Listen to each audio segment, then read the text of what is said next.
All right, this one's gonna be a little bit longer and I'm a little bit chatty, but I've made so much progress. So we got some time lapses in this one. We got a nice long walk. And then I'm gonna show you some tidbits about nature. I'm making this video for Meg and Judy. I was thinking about the two of you today. Had a great conversation with my mom on the phone, and got out here, spent some time working. This is as far as I've gotten. And all right, we'll go to the rest of the clips. Chatty today, chatty, chatty, chatty. All right, there's the brewery. There's the dog.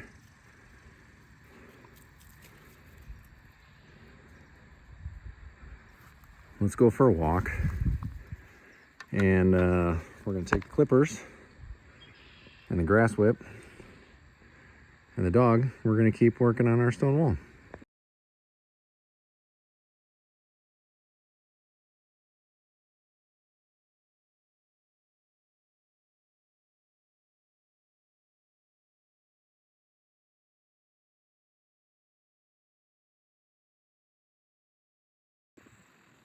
All right, so we made it to the current progress, and the dog stayed behind me the whole time.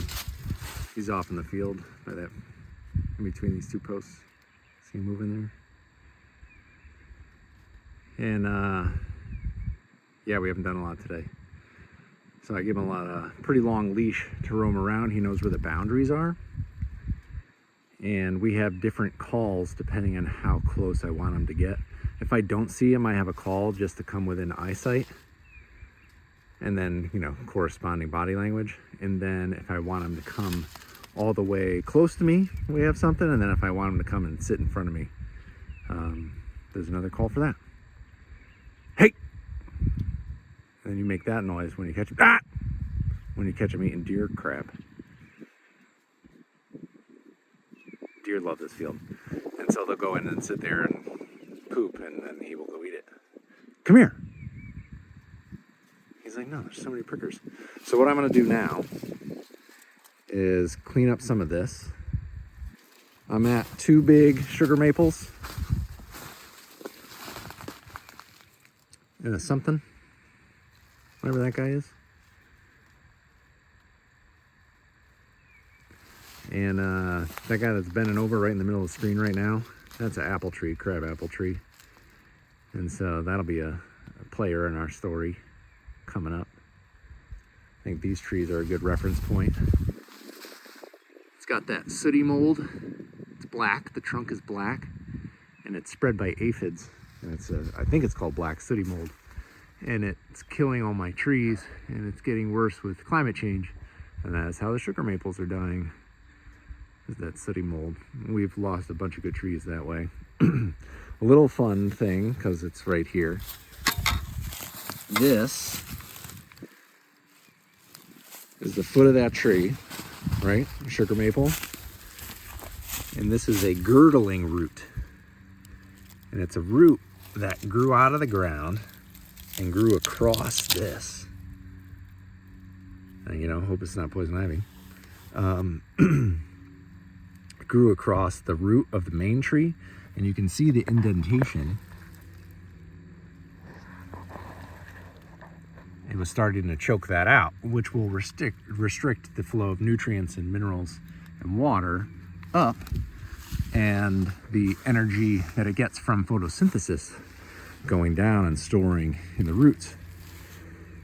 So as I walk around and take care of the trees, I'm looking for this stuff and cutting it out. Now this is some kind of invasive thing where the inner workings are yellow. It grows, it's very prickly, and it grows in a bush about yay big.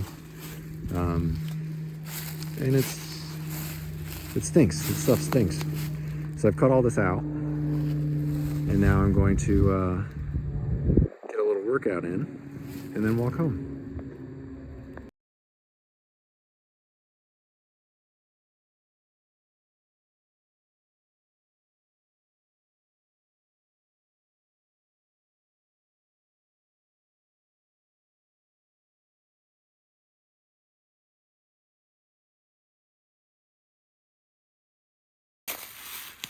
All right,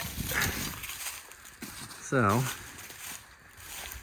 I was at the 2 trees right?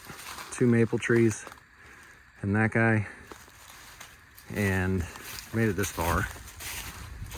I left this stuff because we're going to talk about it in a second. But I got all the way here, and then I just, like, this will be a very rewarding, quicker section when I give a crap again. Sorry for the language today.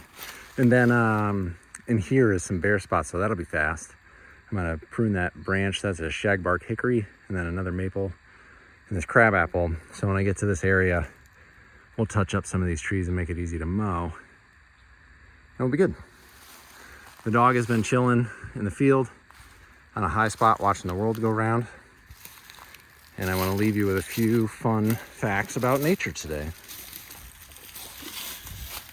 This tree, which names escapes me right now, had either a sucker or another tree growing up right here. And you see that the root grew around that sucker so much so that it pushed it over. And this tree has a toe, which is pretty rad. I left it because I wanted to show you. This becomes like hit somebody's shin, but the bark is splitting, and you can see a little discoloration and dead wood in there. So now this is a place, as it is joined with this tree, where disease can get in.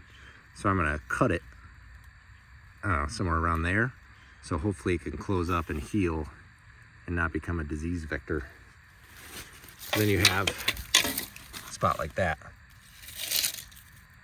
where there was an injury here from something, probably a tractor, because it's by the stone wall, and you cut it close. And the tree is starting to compartmentalize it. They don't really heal, they compartmentalize. But there's dead wood in there, and that dead wood can travel, insects can get in there, creates a weak spot in the tree. The other fun thing, as I pull out all of these vines, I wanted to show you how this is a fool's errand. Starting here,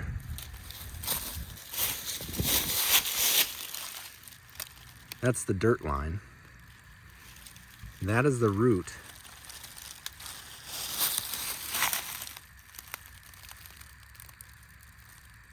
from one vine. This is a bittersweet vine. That's one root. And that's not even all of it, like it broke off. And then you look at this, which is all bittersweet vines on the trees, and you start to notice that when you drive around in Connecticut, all the trees have these vines growing up. The only economical way to manage this, because there's no cure, because this is the problem, the only economical way to manage it is through rotational livestock. Because if you are burning fossil fuels and two-stroke motors that power weed whackers are the most, like those in chainsaws are the most polluting types of motors. And so yeah, but if you can get some fencing in here, move some goats, pretty much anything that'll eat leaves will at least keep it at bay so that it doesn't continue to take over and choke all the natives out. Because these invasive species don't support wildlife like our local bugs and our local birds that have adapted with certain expectations for what their local flora will be. And when invasive species come in and destroy that local flora, it collapses the local fauna. And man, I hope I'm using all these vocab words correctly. And it's up to farmers to try to utilize the land, to be land managers, because no one's paying anybody to keep the stone walls clear. It's just not part of our culture to manage property. And so the only people trying to make money and survive are farmers who tend the land and keep the invasives at bay, and the regenerative farmers who are rotating livestock, like I've been doing for 15 years, 15 years, 14 years, 13 years, over a decade comfortably. The number after that, I don't know, I don't want to age myself. And you let it go for a year or two and it looks like this, boom. I mean, this is like 2 years. This is the back field, and there's the brewery over there. This is the back field where it's so wet that I couldn't get a tractor in here for 2 years because I would leave 18-inch ruts. And so what I'm gonna do is clear all this. I'm gonna clear all the stone walls first, and that's my project. And then we're gonna get some animals in here, whether it's me or somebody else. I can't do all this by myself. So we'll get somebody else in here, raising some livestock again, manage all the property, keep the invasives at bay, and create a case study of managing the stuff that is helping to collapse, not the only reason, but helping to collapse our ecosystem. And share that information on video. I think that's the plan. As long as I can be here, I will manage the land, because it brings about opportunities like this. Thanks for entertaining me. I was a little chatty today. I'm thinking about my Auntie Meg and how she would like to hear this update. So it's chatty for Meg and Judy. Thinking about sitting on Sugar Island with the whole crew. All right, I'm gonna shut up. Moment is in.